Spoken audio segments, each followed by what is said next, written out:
नमस्कार। प्राइम न्यूजमा स्वागत छ। म दृष्टिवाणी धिताल। म एलिना केसी। सुरु गरौं आजका हेडलाइन्सबाट। एसपीपी बारे 7 दिनभित्र जवाफ दिन सरकारलाई संसदीय समितिको निर्देशन। परराष्ट्र मन्त्रीले भने एसपीपी को च्याप्टर क्लोज। ओली भन्छन् सेनाले झुक्क्यायो। एमालेको अवरोधका बीच राष्ट्रिय सभाबाट विनियोजन विधेयक पारित। अर्थमन्त्रीले राजीनामा दिनुपर्ने अडान कायमै, नैतिकताको खडेरी भएको विज्ञको टिप्पणी। विवादास्पद मन्त्री आलेको एकपछि अर्को काण्ड सार्वजनिक। निगमका अध्यक्षमाथि अश्लील गाली गरेपछि आलोचित, कारबाही गर्नुपर्ने मन्त्रीहरूकै माग। आफ्नो दलबाट निर्वाचित स्थानीय तहका प्रमुख उपप्रमुखहरूलाई निष्पक्ष ढंगले काम गर्न एमालेको निर्देशन। सुशासन, स्थानीय मुद्दा सम्बोधन लगायतमा प्रशिक्षण फलदायी। मंकी पक्सको आशंका गरिएका व्यक्तिमा कुष्ठरोग भएको पुष्टि। मंकी पक्सका लागि उच्च सतर्कता अपनाइएको सरकारको दावी। परीक्षण गर्ने प्रयोगशालाको अभाव। अफ्रिकी मुलुक सोमालियामा खाद्यान्नको अभाव चुलियो। समाधानका लागि संयुक्त राष्ट्रसङ्घीय एजेन्सीहरूद्वारा पहल सुरु।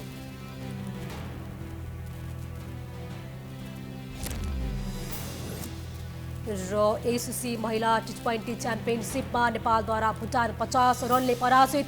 10 टोली मध्ये 2वटा एसिया कप क्रिकेटमा छनौट हुने।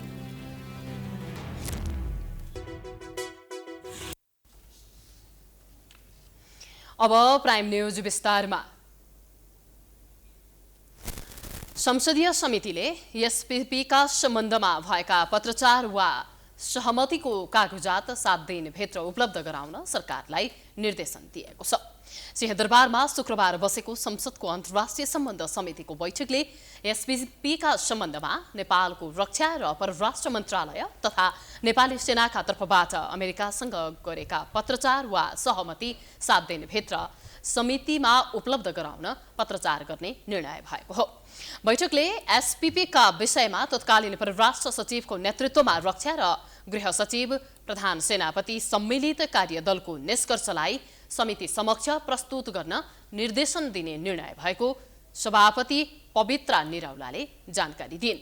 एसपीपी इन्डो पेसिफिक रणनीतिको हिस्सा बन्ने अमेरिकाको प्रतिवेदनपछि अब उपरान्त यसमा नेपाल सरकार सहभागी नहुने अमेरिकालाई अवगत गराउन परराष्ट्र मन्त्रालयलाई निर्देशन दिने निर्णय बैठकले गरेको हो। वास्तवमा पार्लियामेन्टमा बोल्दाखेरि परराष्ट्र मन्त्रीज्यूले यता प्रष्ट ढङ्गले बोल्नुभएको थिएन। त्यो आरोप होइन मेरो, यो तथ्य हो। त्यसले गर्दा त्यसलाई सुन्न सकिन्छ। यसले गर्दा आजको यस बैठकमा प्रष्ट ढङ्गले चाहिँ परराष्ट्र मन्त्रीज्यूले पनि जसरी प्रधान सेनापतिले राख्नुभयो त्यही ढङ्गले चाहिँ प्रष्ट ढङ्गले चाहिँ राखेको हुन्छ भन्ने मैले आशा गरेको छु। प्रधानमन्त्रीको अमेरिका भ्रमणका क्रममा कुनै पनि विवादास्पद सहमति वा कार्य नगर्न निर्देशन दिएको सभापति निरौलाले बताइन्।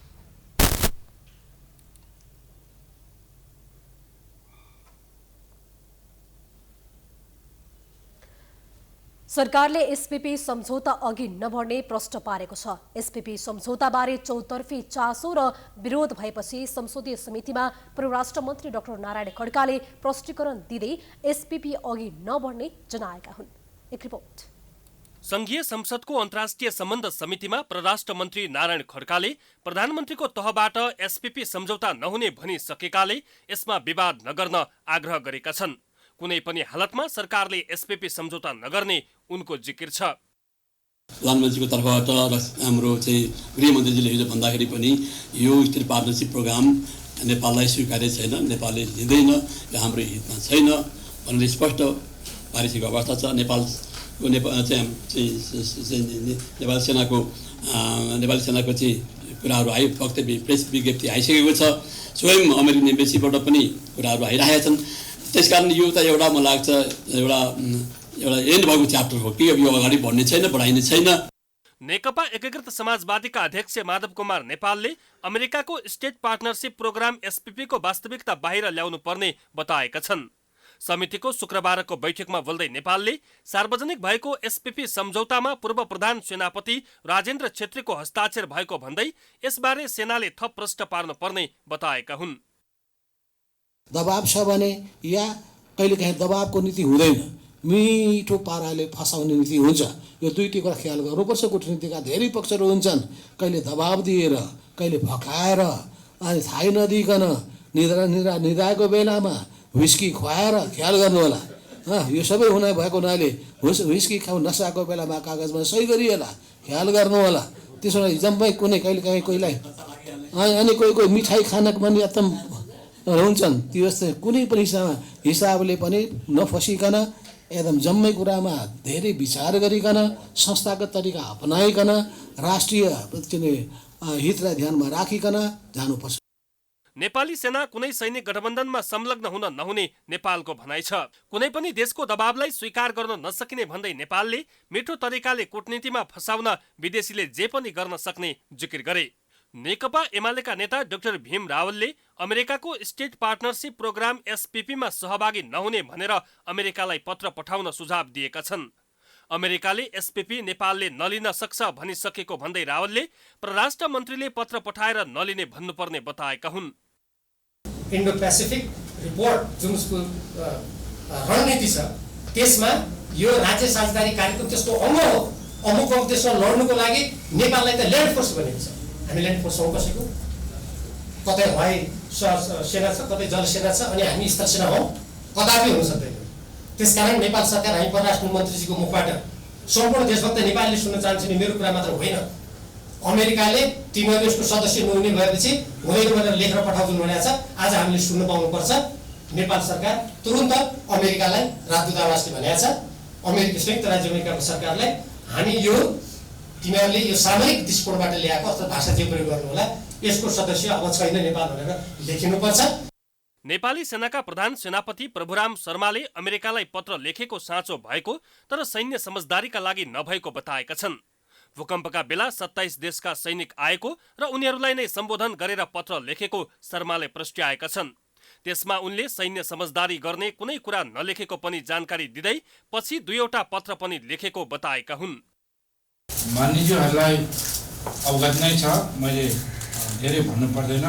यो कस्तो अवस्थामा लेखिएको छ भने नेपालमा भर्खर भूकम्प आएर 27 देशका सैनिक सहायता लिएर 27 देशबाट नेपालमा हाम्रा पीडित नेपाली दाजुभाइ दिदीबहिनीलाई सहयोग गर्नलाई आइरहेका मित्र राष्ट्रहरूका सैनिक, गैर सैनिक र अन्य सहयोगहरूलाई बढावा गर्नलाई हाम्रै दाजुभाइ दिदीबहिनीलाई सहयोग गर्नको लागि लक्षित गरेर लेखिएको यो चिठी साँचो हो।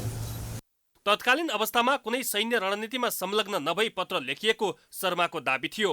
अहिले सार्वजनिक भएको 10 बुँदे सम्झौता झुटो रहेको र त्यो अहिलेसम्म नआएको भन्दै शर्माले सेनाले जहिले पनि सरकारसँग छलफल गरेर मात्रै काम गर्ने गरेको प्रश्न पारेका छन्।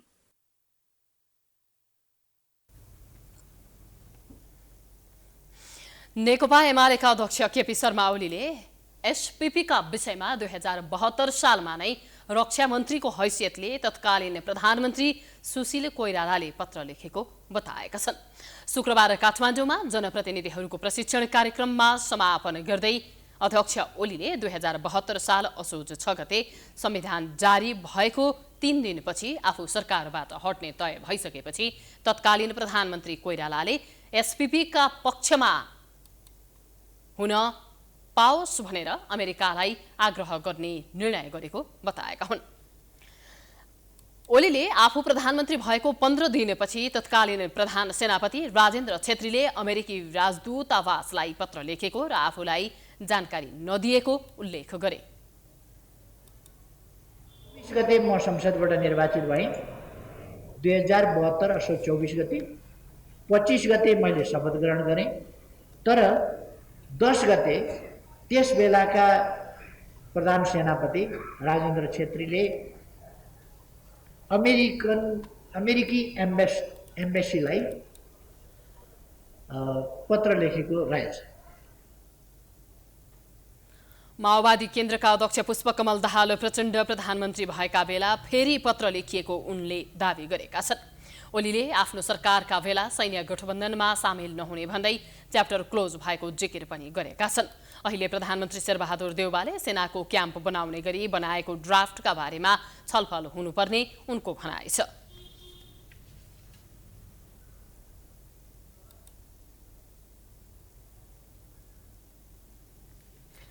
राष्ट्रिय सभाले प्रतिनिधि सभाबाट सन्देशसहित प्राप्त विनियोजन विधेयक 2079 माथि विचार गरियोस् भन्ने प्रस्ताव बहुमतले स्वीकृत गरेको छ। प्रमुख प्रतिपक्षी दल नेकपा एमालेको अवरोध बीच राष्ट्रिय सभाको शुक्रबारको तेस्रो बैठकमा अर्थमन्त्री जनार्दन शर्माले विनियोजन विधेयक 2079 माथि विचार गरियोस् भन्ने प्रस्ताव प्रस्तुत गरेका थिए। राष्ट्रिय सभाका अध्यक्ष गणेश प्रसाद तिमल सिन्हाले विनियोजन विधेयक 2079 का विनियोजन शीर्षकमाथि यही असार 6, 7 र 8 गते छलफल हुने तथा असार 9 र 10 गते सम्बन्धित मन्त्रीले जवाफ दिने कार्यतालिका रहेको जानकारी दिएका छन्। त्यसअघि बसेको दोस्रो बैठकमा एमाले राष्ट्रिय सभाका प्रमुख सचेतक खिमलाल भट्टराईले आगामी आर्थिक वर्षको बजेट निर्माणका क्रममा भएका गतिविधिले आशंका पैदा भएको बताएका छन्। उनले बजेट निर्माणको संवेदनशीलता देखाउँदै सांसदलाई अर्थ मन्त्रालय प्रवेशमा रोक लगाएको र विज्ञका नाममा अनाधिकृत व्यक्तिलाई प्रवेश दिएको विषयमा संसदीय छानबिन समिति बनाउन माग गर्दै बैठक बहिष्कार गर्ने बताए। फुटेज लिएर आएर हेरौँ उहाँले के गर्नु भएको छ, उहाँले किन दिन सक्नुहुन्न, उहाँले कमजोरी गर्नु भएको छैन, गल्ती गर्नु भएको छैन, अपराध गर्नु भएको छैन भने त्यो चिज लिएर आउन किन केले रोकिरहेछ? त्यो चिज ल्याउनु पर्यो। त्यो चिज हेरौँ, समिति बनाऊँ, छानबिन गरौँ र टुङ्गो गरौँ। यो हाम्रो संसदीय मर्यादाको कुरा हो, गरिमाको कुरा हो। यसलाई जोगाएर अगाडि बढौँ भन्ने हाम्रो प्रस्ताव छ। जबसम्म यो चिज हुँदैन तबसम्म उहाँको उपस्थितिलाई स्वीकार गर्न सकिन्न। हामी अगाडि बढ्छ भनेदेखि हामी बहिष्कार गर्छौँ। राष्ट्रिय सभाको अर्को बैठक यही असार 5 गते अपराह्न 1 बजे बोलाइएको छ।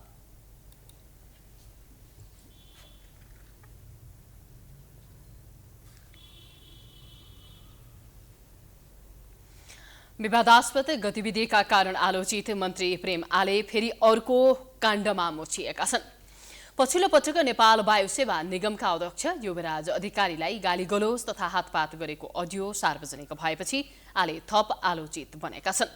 उनले गरेका पछिल्लो हरकतको बारेमा छानबिन हुनुपर्ने मन्त्रीहरूले नै माग गरेका छन्। एक रिपोर्ट। 2074 सालको संसदीय निर्वाचनमा डोटी 1 बाट नेकपा एमालेका तर्फबाट निर्वाचित आले गत असोजमा पार्टी फुटेर नेकपा एकीकृत समाजवादी बनेपछि सो पार्टी प्रवेश गरेका थिए र समाजवादीका अध्यक्ष माधव नेपालले उनलाई मन्त्री बनाएका थिए। बेला बेलामा केही न केही हरकत गरेर वितण्डा मचाउने आलेले केही दिन अघि नेपाल वायु सेवा निगमका अध्यक्ष युवराज अधिकारीलाई आफूले भनेको नमानेको भन्दै कार्यकक्षमा बोलाएर गाली गलोज एवं हातपात गरेको अडियो सार्वजनिक भएको छ।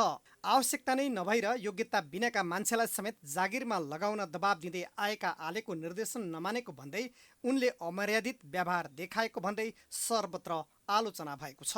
अस्थिर, आक्रामक तथा उद्दण्ड स्वभावका कारण विगतमा पनि मन्त्री आलेले विभिन्न वितण्डा मचाउँदै आएका थिए। कामको सिलसिलामा भारतको मुम्बईमा बस्दै आएका एक नेपाली युवालाई 2078 साल फागुन 3 गते मन्त्री आलेले संवादका क्रममा अपहरण तथा ज्यान मार्ने समेत धम्की दिएको विषय सार्वजनिक भएको थियो। उनले मन्त्री हुँदा समेत आफ्नो स्वभाव परिवर्तन गर्न सकेनन्। इमान बेचेर मन्त्रीको कुर्सीमा नबस्ने भन्दै आएका आलेले पशुपति विकास कोषको धर्मशाला प्रकरण होस् वा पर्यटन बोर्डको सिओ प्रकरणदेखि लिएर होटल ह्याट प्रकरणमा समेत उनी स्वार्थ समूहको चक्कुलमा परेको आरोप लाग्दै आएको छ। आफ्नो मन्त्रालयमा हुने विभिन्न नियुक्तिमा समेत आलेले पार्टीलाई समेत गुमरामा राखेर आफ्नो स्वार्थका लागि निर्णय गर्ने गरेको समाजवादीका एक नेताको भनाइ छ। नेकपा एकीकृत समाजवादीका नेता जीवनराम श्रेष्ठले पार्टीको मूल्य, मान्यता र आचरणलाई समेत आलेले ख्याल नगरेको आरोप लगाए। पछिल्लो पटक सार्वजनिक अडियोको विषयमा पार्टीले छानबिन गर्ने नेता श्रेष्ठको भनाइ छ। सबैले आफ्नो मर्यादामा चाहिँ नि बस्नुपर्छ। आफ्नो चाहिँ नि जुन मूल्य मान्यतालाई सबैले चाहिँ नि ख्याल राख्नुपर्छ, अनुशासनभित्र बस्नुपर्छ। यो चाहिँ नि एउटा जिम्मेवार व्यक्तिहरूले त झनै त्यसमा चाहिँ नि ख्याल गर्नुपर्छ। विगतमा पनि आएका विषयहरूमा पार्टीको ध्यान गएको छ र पार्टीको हाम्रो चाहिँ नि अध्यक्षले सचेत गराउने कामहरू भइसकेको छ र अहिलेको विषयमा चाहिँ नि यसको सत्यता के हो यसमा चाहिँ नि हामी छानबिन गरिसकेपछि मात्र निचोडमा पुग्छौँ। प्रमुख प्रतिपक्षी दल नेकपा एमाले पनि जिम्मेवार व्यक्तिबाट भएको यस्तो हरकतले लोकतन्त्रलाई नसुहाउने भन्दै आपत्ति जनाएको छ। स्थायी समिति सदस्य शेरबहादुर तामाङले यस्ता अनुशासनहीन हरकतले समाजमा नकारात्मक असर पर्ने बताए। यहाँको बारेमा पछिल्लो मात्र होइन अघिल्ला पनि धेरै कुराहरू हामीले सुनिरहेका छौँ, लगातार सुनिरहेका छौँ। यतिको तहको कार्यकारी जिम्मेवारीमा रहेका व्यक्तिबाट यस्तो अपेक्षा हुँदैन। वास्तवमा कार्यकारी जिम्मेवारीमा रहेका मान्छेहरूको चाहिँ यस्तो आचरण चाहिँ राम्रो होइन। यसले समाजले पनि के ठान्छ भने अब ठुला मान्छेले त यसो गर्यो भन्ने समाज चाहिँ झन् विशृङ्खलतातर्फ अगाडि बढ्छ। त्यसो भएको कारणले अब जिम्मेवारीमा भएका मान्छेहरूबाट जुन यस्तो खालको चाहिँ हरकतहरू देखा परेको छ यो चाहिँ अन्त्य हुनु जरुरी छ। सरकारले पनि मन्त्री आलेको वितण्डाप्रति चासो देखाएको छ। कानुन मन्त्री गोविन्द कोइरालाले सार्वजनिक पद धारण गरेका व्यक्तिले यस्ता अस्वाभाविक व्यवहार देखाउन नहुने बताए। उनले घटनालाई छानबिनको दायरामा ल्याउने पनि बताएका छन्। सार्वजनिक पद धारण गरेको व्यक्तिले त्यस्तो गर्न मिल्दैन। तर अघिल्लो घटनाको पनि न त छानबिन भयो होइन, खालि उहाँको चाहिँ स्पष्टीकरण एउटा आयो। तर वास्तवमा त्यसको एक खालको यस्तो आइसकेपछि त्यसको विषयमा छानबिन चाहिँ हुनुपर्छ। नेपाली काङ्ग्रेसमा स्थानीय राजनीति गरेका आलेले 2051 सालमा एमाले प्रवेश गरेका थिए। विगतमा पनि पटक पटक आलोचित आलेको पछिल्लो उद्दण्डतापूर्ण घटनाको चौतर्फी विरोध भएको छ। पछिल्लो पटक समाजवादीले मन्त्री परिवर्तन गर्ने सूचीमा आले परेपछि उनले आफ्नै पार्टीका नेतालाई समेत गाली गलोज गरेका छन्। यस्तो अपराधिक प्रवृत्तिको व्यक्तिलाई प्रधानमन्त्री शेरबहादुर देउवाले तत्काल बर्खास्त गर्न चौतर्फी माग उठेको छ। Political bureau, prime time HD, Kathmandu. कानुनी बन्धनले सबैलाई निश्चित सीमामा बाँधेको हुन्छ, तर नैतिक बन्धनले त्यसो गर्दैन। नैतिक बन्धन व्यक्ति स्वयंले आफूमाथि नियन्त्रण गर्नु हो। खासमा नेपालको राजनीति नैतिकताले निर्देशित हुन सकेको छैन भने टिप्पणी भइरहँदा पछिल्लो केही दृष्टान्तले त्यस्ता अभिव्यक्तिलाई बल पुर्याएको छ। एक रिपोर्ट।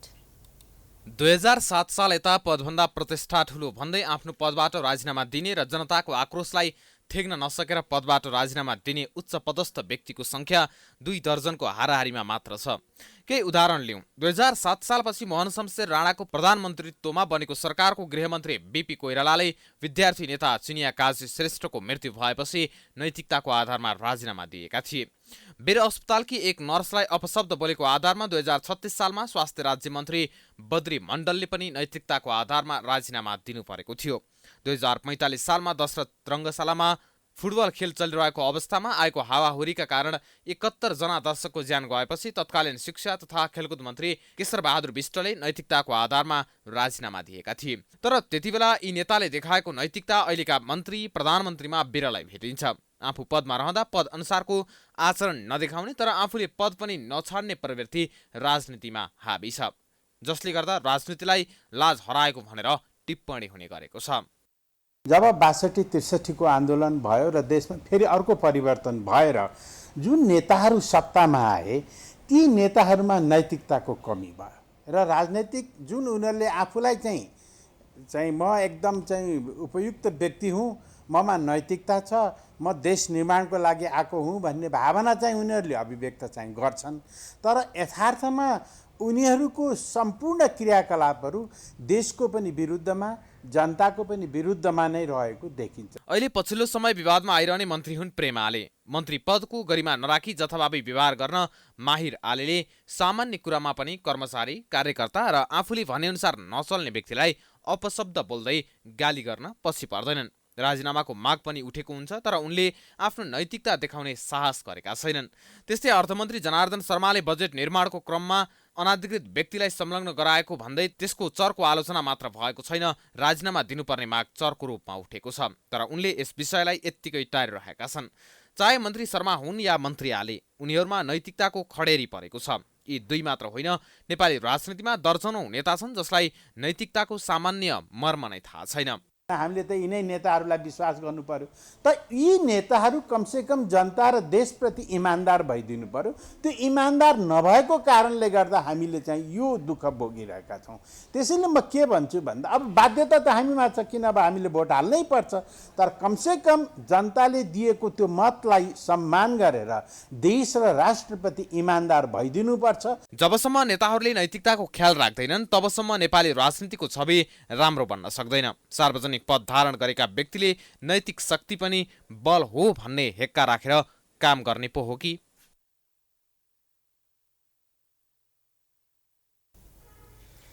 न्यूज जारी छ, हामी विश्रामपछि आउँछौँ।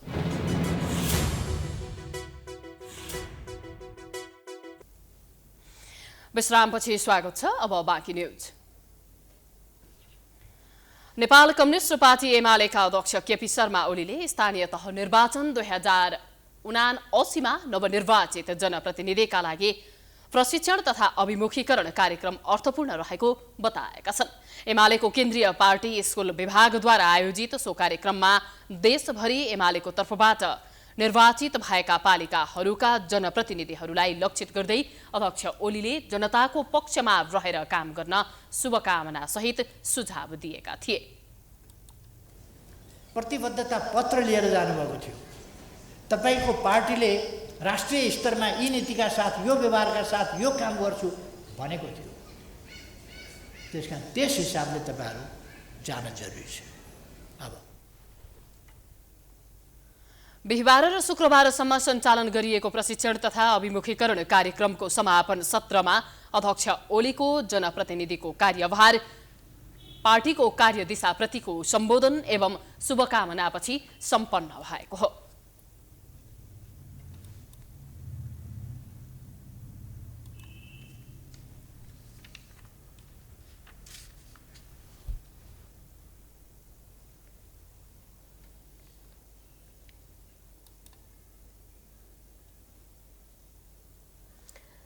नेपालमा धेरै राजनीतिक दलहरूलाई पालै पालो सत्ता र प्रतिपक्षमा रहेको देख्न सकिन्छ। सत्तामा एक अर्कासँग सहकार्य नगरेका दल पनि बिरलै भेटिन्छन्। तर यी सबै दलहरूभन्दा भिन्न पहिचान बनाउन सफल देखिन्छ नेपाल मजदुर किसान पार्टी। भक्तपुरलाई केन्द्र बनाएर राष्ट्रिय राजनीतिमा रहेको यो पार्टी सदाबहार प्रतिपक्षको रूपमा रहँदै आएको छ। एक रिपोर्ट। सदाबहार प्रतिपक्षीको भूमिकामा रहेको नेपाल मजदुर किसान पार्टी नेमकिपा पछिल्लो समय त एक्लो प्रतिपक्षी बन्यो। केपी शर्मा ओलीले विघटन गरेको संसद सर्वोच्च अदालतले पुनस्थापित गरिदिएपछि लामो समयसम्म एमाले संसदीय गतिविधिमा सामेल नै भएन, बरु निरन्तर संसद अवरोध गरिरह्यो। त्यो अवस्थामा सरकारको आलोचना गर्ने एउटै पार्टी थियो नेमकिपा। त्यो समयमा सरकारको प्रस्तावको विपक्षमा उठ्ने एउटै हात थियो प्रेम सुवालको। कुनामा बसेर एक्लै सरकारको विरोध गर्ने सुवाल भक्तपुर 1बाट निर्वाचित नेमकिपाका एक्ला सांसद हुन्। पार्टी अध्यक्ष नारायणमान बिजुक्छेको निर्वाचन क्षेत्रबाट संघीय संसद छिरेका सुवालका अधिकांश कुराहरूमा ठूला दल खासै ध्यान त दिँदैनन्, तर पनि उनी बोल्न भने छाड्दैनन्। यतिका दिन बोलेर के भयो, उनले त्यसको कुनै हिसाब किताब राखेका छैनन्। तर जनतालाई सुनाउन मन लागेको कुरा सुनाउन उनी सार्वभौम संसदको भरपूर उपयोग गर्छन्। उनी आफ्नो कुरा राख्नका लागि संसदभन्दा राम्रो अर्को ठाउँ हुँदैन भन्ने मान्यता राख्छन्। त्यसैले संसदबाट भाग्ने भन्दा पनि आफ्ना कुरा राख्ने थलोको रूपमा उपयोग गर्दै आएको उनी बताउँछन्। नेपाल मजदुर किसान पार्टीको यो संसदमा प्रतिनिधित्वलाई प्रखर प्रतिपक्ष भनेर भनेका छौँ। त्यसकारण त्यो प्रखर प्रतिपक्षको भूमिका हामीले निभाएका छौँ र संसदमा आएपछि त्यहाँबाट छोडेर जाने होइन, त्यहाँ चाहिँ सरकारलाई देश र जनताको काम किन नगरेको भनेर सशक्त रूपमा प्रहार गर्ने ठाउँ हो। त्यही प्रहार चाहिँ हामीले गर्यौँ। संसदबाट एमसीसी पारित हुँदाको समयमा प्रेम सुवालको गतिविधि हेर्न लागेको थियो। एमसीसीको विपक्षमा कुनाबाट हात उठाउने एक्ला सांसद त थिएनै, यसको विरुद्धमा पटक पटक बोल्ने सांसद पनि उनै सुवाल थिए। कहाँसम्म भने संसदमा जुनसुकै विषयमा छलफल हुँदा र छलफल चलिरहेकै विषयमा केन्द्रित रहन सभामुखको रुलिङ हुँदा समेत उनले एमसीसीकै विषयमा बोल्थे, जसले संसदमा रमाइलो पनि थप्थ्यो। विक्रम सम्वत 2031 सालमा स्थापना भएको यो पार्टी अहिलेसम्म सधैँ प्रतिपक्षमै रह्यो। माधव नेपालको सरकार र केपी ओलीको सरकारलाई समर्थन गरेको यो पार्टीले छोटो समयमै समर्थन फिर्ता पनि लियो। संसदीय अङ्कगणितका हिसाबले निर्णायक ठहरिने गरी नेमकिपाले ठूलो शक्ति आर्जन गर्न सकेन। संसदीय अङ्कगणितका हिसाबले यो पार्टीले 2052मा 4 सिट र पहिलो संविधान सभामा 6 सिट ल्यायो। यो नै नेमकिपाको अहिलेसम्मको इतिहासमा सबैभन्दा राम्रो प्रदर्शन हो। पुष्पलाल नेतृत्वको नेपाल कम्युनिस्ट पार्टीमा मतभेद भएपछि नेपाल मजदुर किसान संगठन स्थापना गरेका नारायणमान भिचुक्छेले 2047 सालमा पहिलो महाधिवेशनपछि उक्त संगठनलाई पार्टीको रूप दिए। यो अवधिमा नेमकिपाले 2वटा मात्रै सरकारलाई आफ्नो समर्थन दिएको छ। पहिलो पटक माधव नेपाल नेतृत्वको सरकारलाई सशर्त समर्थन गरेको पार्टीले त्यस लगत्तै बनेको झलनाथ खनाल नेतृत्वको सरकारलाई समर्थन दिएन। त्यस्तै पहिलो कार्यकालमा केपी शर्मा ओलीको नेतृत्वको सरकारलाई समर्थन दिए पनि ओलीको दोस्रो कार्यकालमा भने समर्थन दिएन। पार्टी जीवनमा 2 पटक मात्रै सरकारलाई समर्थन दिए पनि यो पार्टी अहिलेसम्म सरकारमा प्रत्यक्ष सहभागी भने भएको छैन। सरकारमा सहभागी हुने पार्टीको सोच पनि छैन। सबभन्दा पहिला माधवजीको पार्टीलाई हामीले 66 सालमा समर्थन गरेका थियौँ। उहाँले 10-12 वटा जस्तो शिक्षा स्वास्थ्य निःशुल्क गर्छु भनेर हामीलाई लेखेरै दिनुभयो। त्यही सर्टको आधारमा हामीले समर्थन गऱ्यौँ। उहाँले त्यो काम नगर्नु भएपछि हामीले त्यसपछि झलनाथजी चाहिँ प्रधानमन्त्री बन्नुभयो। उहाँले मत पनि माग्नु भएन, हामीले दिन पनि दिएन। त्यसपछि ओलीजी आउनुभयो 72 सालमा। उहाँले पनि तन्नै लेखेर दिनुभयो। शिक्षा स्वास्थ्य निःशुल्कदेखि युवालाई रोजगारी देशमै दिने सबै लेखेर दिनुभएपछि उहाँलाई समर्थन गऱ्यौँ। उहाँले पनि त्यो काम गर्नु भएन। त्यसपछि पछिल्लोचोटिको ओलीजीको सरकारलाई हामीले समर्थन गरेनौँ। सरकारमा त हामी निर्णय नै छैन। ठूला राजनैतिक दलहरू सत्ताको लुछाचुँडीमा व्यस्त रहँदा नेमकिपाले पनि आफूलाई यो सबैबाट टाढा राखेको छ। उसो त संसदीय अङ्कगणितको हिसाबले निर्णायक र हस्तक्षेपकारी हैसियतमा यो पार्टी आएको पनि छैन। तर मागेको भए 1-2 मन्त्रालय हात पार्न नसक्ने अवस्था पनि थिएन। नेमकिपा प्रतिपक्षमै रमायो। भक्तपुरमा मजबुत पकड भएको यो पार्टी त्यसैले त सदाबहार प्रतिपक्षी भयो। विश्वका 30 देशभन्दा बढीमा फैलिएको मङ्कीपक्स भाइरसले नेपालमा समेत जोखिम बढाएको छ। तर बिहिबार दुबईबाट फर्किएका युवकमा भाइरससँग मिल्दाजुल्दा लक्षण देखा परेको भन्दै अस्पतालमा भर्ना भए पनि संक्रमण नभएको पुष्टि भएको छ।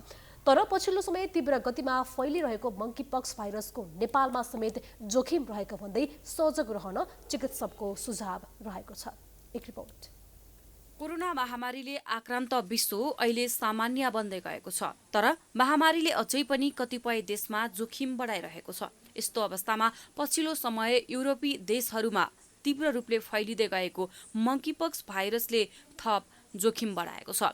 उक्त भाइरस विश्वका 30 भन्दा बढी देशमा फैलिसकेको छ। यसबाट नेपालमा समेत जोखिम बढेको छ। यसरी अन्य देशमा मङ्कीपक्स भाइरस फैलिँदै गर्दा स्वास्थ्य मन्त्रालयले अन्तर्राष्ट्रिय विमानस्थलमा आउनेहरूमा उच्च निगरानी बढाएको छ। बिहिबार दुबईबाट आएका युवकमा मिल्दोजुल्दो लक्षण देखिएको भन्दै टेकु अस्पतालमा पुर्याएका युवकमा भने मङ्कीपक्स भाइरस नभई कुष्ठरोग पुष्टि भएको इपिडेमियोलोजी तथा रोग नियन्त्रण महाशाखाका प्रमुख चुमनाल दासले बताए। त्यो टोलीले हेरेर हामीलाई भनिसकेको छ। अहिलेसम्मको अवस्थामा हामीलाई उनीहरूले चाहिँ यो मङ्कीपक्स होइन तर लेप्रोसीको रिएक्सन, लेप्रा रिएक्सन भन्छौँ, टाइप 2 लेप्रा रिएक्सन के हुन्छ उहाँहरूले शङ्का गर्नुभएको छ र त्यसको लागि पठाइसकेको छ। त्यस कारणले मङ्कीपक्स होइन। विश्वभरि अहिलेसम्म 200 भन्दा बढी व्यक्तिमा मङ्कीपक्सको संक्रमण पुष्टि भएको विश्व स्वास्थ्य संगठनले जनाएको छ। यो अझै फैलिँदो क्रममा रहेको भन्दै सजग रहन आग्रह गरेको छ। छिटो सर्न सक्ने र 10% मृत्युदर रहेको चिकित्सकले बताउँदै आएका छन्। यद्यपि पछिल्लो समय मङ्कीपक्सका कारण कसैको पनि मृत्यु भएको छैन। यो सामान्यतः 2 देखि 4 हप्तामा राम्रो भएर नै जान्छ धेरैमा र 1 देखि 10% को जटिल अवस्थामा जाने सम्भावना हुन्छ अथवा मृत्यु हुन्छ भनेर भनिएको छ। तर यो भन्दै गर्दा यो तथ्याङ्क अफ्रिकाको तथ्याङ्क हो। तर अफ्रिकाबाट बाहिर चाहिँ त्यस्तो एकदमै मानिसहरूको मृत्यु भएको चाहिँ छैन। त्यसले गर्दाखेरि अहिले आत्तिहाल्नु पनि त म देख्दिनँ। तर यो के कसरी सरिया छ र अझ आगामी दिनमा धेरैमा फैलिँदाखेरि यसले कस्तो नतिजा देखाउँछ भन्ने त्यो हेर्न चाहिँ जरुरी छ। हवाई तथा सीमानाकाबाट नेपाल प्रवेश गर्नेहरूबाट नेपालमा मङ्कीपक्सको जोखिम बढेको भन्दै अन्तर्राष्ट्रिय विमानस्थलमा निगरानी बढाएको छ। देशभरका 14वटा अस्पतालका स्वास्थ्य कर्मीलाई आवश्यक तालिमसहित सोही अस्पतालका चिकित्सकलाई फोकल पर्सन तोकेर काठमाडौँको टेकु अस्पताल, वीर अस्पताल सहित 14वटा अस्पताललाई तयारी अवस्थामा राखिएको दासले बताए। तर नेपालमा उपचारका लागि तयारी अवस्थामा राखिए पनि मंकीपक्स भाइरस भएको एकिङ गर्ने प्रयोगशाला भने नेपालमा छैन। ल्याबको टेस्ट यहाँ हुँदैन। यो के भन्छ मंकीपक्सको टेस्ट यहाँ के भन्छ यो राष्ट्रिय जनस्वास्थ्य प्रयोगशालामा टेस्ट हुँदैन। तर हामी के गर्छौँ भने यहाँ कलेक्सन गरेर शङ्का लाग्यो भने कलेक्सन गरेर इन्डिया पठाउँछौँ र त्यसको पनि संयन्त्र हाम्रो के भन्छ अलरेडी डेभलप्ड छ। त्यो संयन्त्र रेडी छ। बाँदर, लोखर्के लगायत जनावरबाट लाग्न सक्ने यो भाइरसबाट ज्वरो आउनु, सामान्य ज्वरोबाट सुरु भएको 1 देखि 3 दिन भित्रमा छालामा दाग देखिनु, अनुहार, हत्केला र पैतालामा डाबर देखा पर्नु लगायतका लक्षण मंकीपक्स संक्रमितमा देखिने चिकित्सकहरू बताउँछन्। मैदारो उपन्यासका लेखक भूपिन खड्कालाई सर्वोत्कृष्ट पुस्तक पुरस्कार प्रदान गरिएको छ। पुरस्कारको राशि 2100 अमेरिकी डलर रहेको छ। अनेसास राष्ट्रकवि माधव घिमिरे सर्वोत्कृष्ट काव्य पुरस्कार आमा किरणहरूको छालमा कविता संग्रहका लागि कवि गीता कार्की र वीर्य जमिन कृतिका लागि बादल चामलिङलाई संयुक्त रूपमा दिइएको छ। पत्थरको देवता निबन्ध संग्रहका लेखक विद्या प्रसाद घिमिरेले अनेसास श्याम इन्दिरा कार्की सर्वोत्कृष्ट निबन्ध पुरस्कार प्राप्त गरेका छन्। अनेसास पदम विश्वकर्मा सर्वोत्कृष्ट कथा पुरस्कार मरिचीका लेखक महेश थापाले प्राप्त गरेका छन्। उनी शारीरिक रूपमा अशक्त हुनुको बावजुद उनको सशक्त लेखन कलाको मूल्याङ्कनकर्ताहरूले प्रशंसा गरे।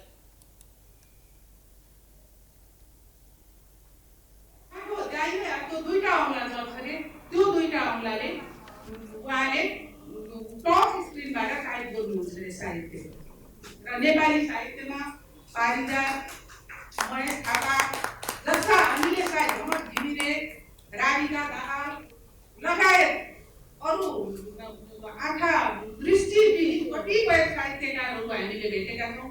उहाँहरूको सम्मानमा हामी एकपटक ताली। डाक्टर गोविन्द आचार्य, अशोक थारू, टिका त्रेय पौड्याल, वरिष्ठ साहित्यकार बेन्जु शर्मा पनि सम्मानित भएका छन्।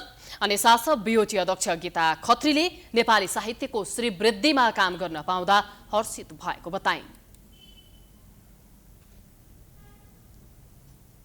यति खुसी छु, मलाई जहिले पनि लाग्छ म भाग्यमानी मात्रै गर्छु। मैले जे गर्न चाहन्छु मैले मेरो साथीहरू पाएका छु, मैले मेरा अग्रजहरू पाएका छु, मैले युजहरू पाएका छु। मेरो पुरस्कार भनेको त केही नै मिले जस्तो लाग्छ। कार्यक्रममा पुरस्कृत भएकाहरूले कवितात्मक रूपमा मन्तव्य राखेका थिए।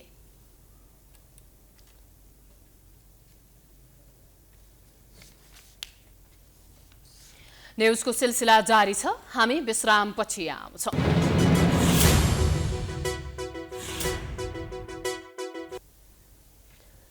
विश्रामपछि स्वागत छ। अब बाँकी न्यूज। देशभरका स्थानीय तहमा आफ्नो पार्टीको तर्फबाट विजयी प्रमुख उपप्रमुखहरूलाई एमाले 2 दिने प्रशिक्षण दियो। उक्त प्रशिक्षण स्थानीय मुद्दा, सुशासन, पारदर्शिता, जवाफदेहिता, समन्वय जस्ता विषयमा उत्साहपूर्ण रहेको सहभागी पालिका प्रमुख उपप्रमुखहरूले बताएका छन्। आजको आम विचारमा उनीहरूकै भनाई।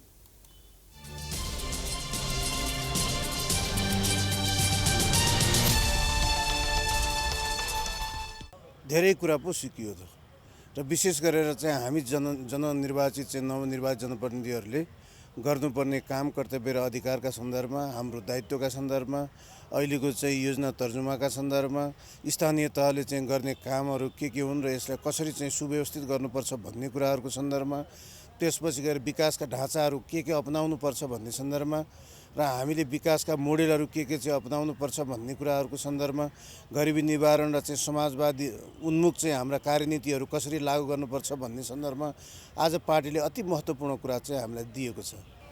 मूलतः स्थानीय सरकार सञ्चालन सम्बन्धमा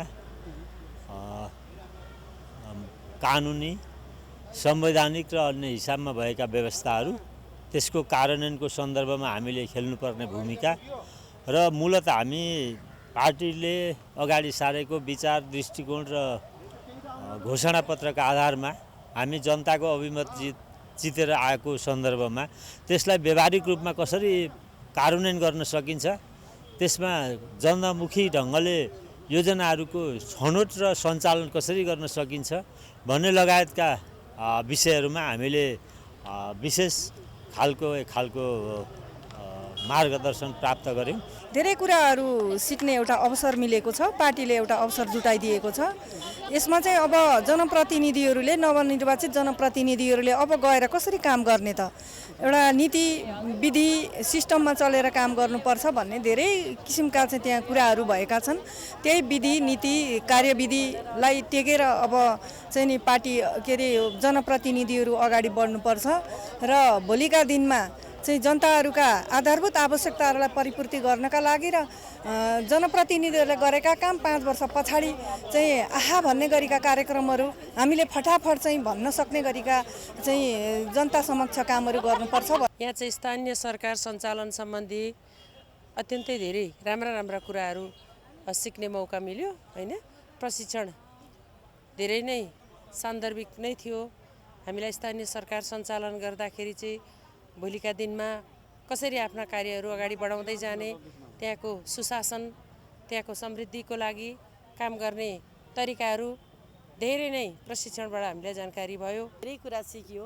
पार्टीले आयोजना गरेको विशेष यो प्रशिक्षण कार्यक्रममा हामीले धेरै कुराहरू सिक्ने अवसर पाइयो।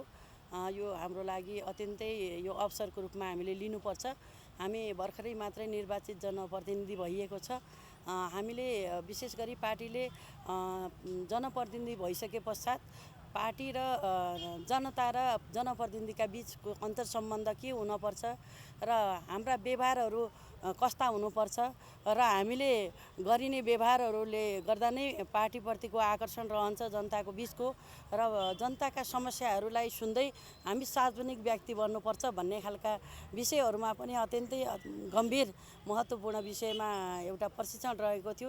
आज जुन पार्टीले हामी नवनिर्वाचित जनप्रतिनिधिहरूलाई प्रशिक्षणको कार्यक्रम राखेको थियो, यो प्रशिक्षण कार्यक्रमले चाहिँ जनप्रतिनिधिहरूले अब बनाउने नीति कार्यक्रम र बजेट निर्माण सम्बन्धमा आफ्नो पालिकाको भूगोल, जनसङ्ख्या र त्यहाँको जनताको स्तर, त्यहाँको अवस्था हेरेर कसरी चाहिँ हामीले एकदम जनमुखी बजेट ल्याउन सकिन्छ, जनताका दैनिक आवश्यकता र विकास निर्माणलाई प्राथमिकतामा राखेर अबको योजनामा हामी कसरी बजेट विनियोजन गरेर लैजानुपर्छ, आफ्नो पालिकाको, आफ्नो ठाउँको, त्यहाँका जनताको विकास निर्माणसँग जोडिने गरेको कार्यक्रमको निमित्त जुन उद्देश्यले आयोजना गरेको थियो त्यो एकदम राम्रो छ।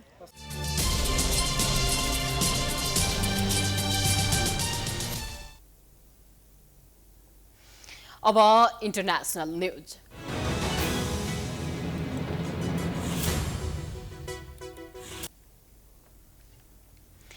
अफ्रिकी मुलुक सोमालियामा खाद्यान्नको अभावको समाधानका लागि संयुक्त राष्ट्रसङ्घीय एजेन्सीहरूले पहल थालेका छन्। संयुक्त राष्ट्रसङ्घीय एजेन्सीहरू विश्व खाद्य कार्यक्रम, UNICEF, International Organization for Migration, IOM र अन्य निकाय तथा दाताहरू समेतको सहभागितामा सोमालियामा न्यूनतम सहयोग तथा उद्धार कार्यक्रम सुरु गरिएको हो। विश्व खाद्य कार्यक्रमका निर्देशक अल खिदर दालोमले सोमाली नागरिकहरू खडेरीका कारण ठूलो समस्यामा परेको र भोकमरीका कारण उनीहरू विस्थापित हुनु परेको भन्दै मानवीय सहायता स्वरूप यो कार्यक्रम सुरु गरिएको जानकारी दिए। सोमालियाका लाखौं नागरिक खडेरीबाट प्रभावित भएर भोकमरीमा परेका र 10,000 जना बालबालिका कुपोषणको शिकार हुन पुगेको भन्दै तत्कालका लागि यो सहायता कार्यक्रमले करिब 1 लाख नागरिकलाई सहायता पुग्ने अपेक्षा गरिएको छ। संयुक्त राष्ट्रसङ्घीय अध्ययनका अनुसार त्यहाँका नागरिक खडेरीको मारमा परेपछि सन् 2021 देखि विस्थापित हुन थालेका थिए। त्यसै त हालसम्म र अहिलेसम्म कम्तीमा पनि 8 लाख नागरिक विस्थापित भइसकेको राष्ट्रसङ्घले जनाएको छ।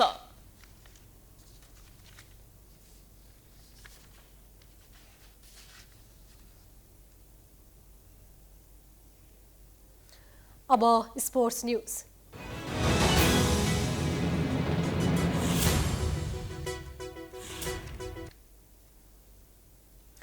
नेपाली एससीसी महिला टी20 च्याम्पियनसिपमा विजय सुरुवात गरेको छ। मलेसियामा आज भएको खेलमा भुटानलाई 50 रनले हराउँदै नेपालले सुखद सुरुवात गरेको हो। UACD UKM ओभलमा नेपालले दिएको 95 रनको लक्ष्य पछ्याएको भुटानले 17 ओभर 5 बलमा अल आउट हुँदै 44 रन मात्र बनाउन सक्यो। भुटानका लागि छिरिङ जानगोमेले सर्वाधिक 16 रन जोडिन्। यस्तै एनगावाङ छोडेनले 8 तथा सोनाम छोडेनले 5 रन जोडिन्।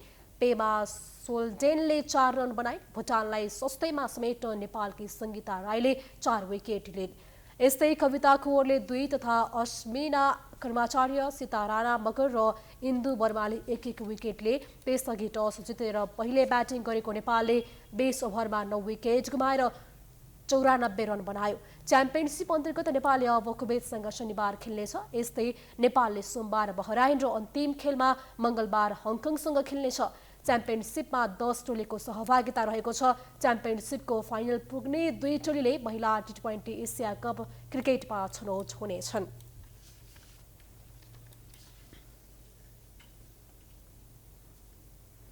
हामी प्राइम न्यूजको अन्त्यमा आइपुगेका छौं। जाँदा जाँदै हेडलाइन्स पुनः एकपटक।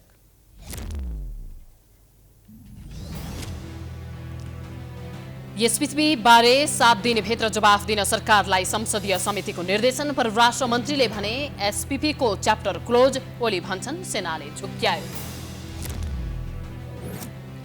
एमालेको अवरोधका बीच राष्ट्रिय सभाबाट विनियोजन विधेयक पारित। अर्थमन्त्रीले राजीनामा दिनुपर्ने अडान कायमै, नैतिकताको खडेरी भएको विज्ञको टिप्पणी।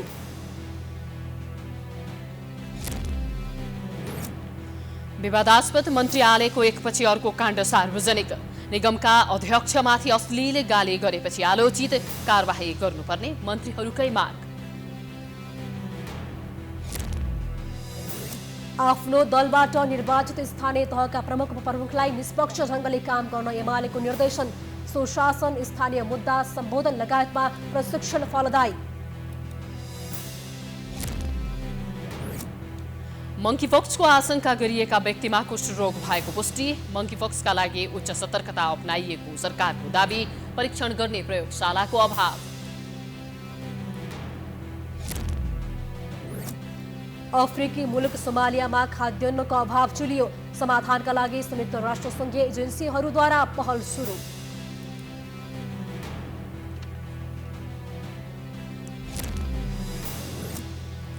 र एसीसी महिला T20 च्याम्पियनसिपमा नेपालद्वारा भुटान 50 रनले पराजित। 10 टोली मध्ये 2वटा एसिया कप क्रिकेटमा छनौट हुने। प्राइम न्यूज अहिलेलाई सकियो। यसपछिको प्रस्तुति जनता जान्न चाहन्छन् ऋषि धमलाको साथमा। हेर्दै गर्नुहोला प्राइम टाइम्स एट 2। नमस्कार।